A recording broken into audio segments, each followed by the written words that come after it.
हा भाऊ काय करताय तुम्ही? सोडाय तू किती वेळा सांगितलं काम नाही करायचं. आपलंच करायचं, कुठं लोकांचं करायचं आपल्याला. अहो तुम्ही बोलताय ते बरोबर आहे, पण आता आराम करायचा. आम्ही करतोय काम. ए बाळा इकडे शिवराज, झाडून घे. तुला किती वेळा सांगितलंय आबांना काम नाही करून द्यायचं, लक्ष द्यायचं बरं का.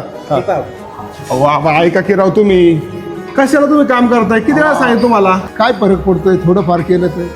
फरक नाही पडत. आता लय वय झाले आपलं, कष्ट करायचं आज कमी करायचं, आता आराम करायचा. बर हा राव पण ते तुझं घरी आराम करायला मी बघतो, तूच सांगता ना आता काहीतरी.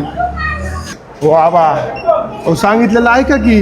लय कष्ट केले आमच्यासाठी, आता शांत बसून सगळं बघायचं, काम अजिबात करायचं नाही. अरे दादा, मी कधी आयुष्यभर आराम केला नाही. या हातापायाला कामाची सवय झाली, त्यामुळं थांबत नाही. मी सारखं सतत काम करीत राहतो. तुम्ही किती सांगितलं तरी मी काम करायचं थांबणार नाही. उलट तुमच्या खांद्याला खांदा लावून पाहिजे तिथं तुमची मदत करी.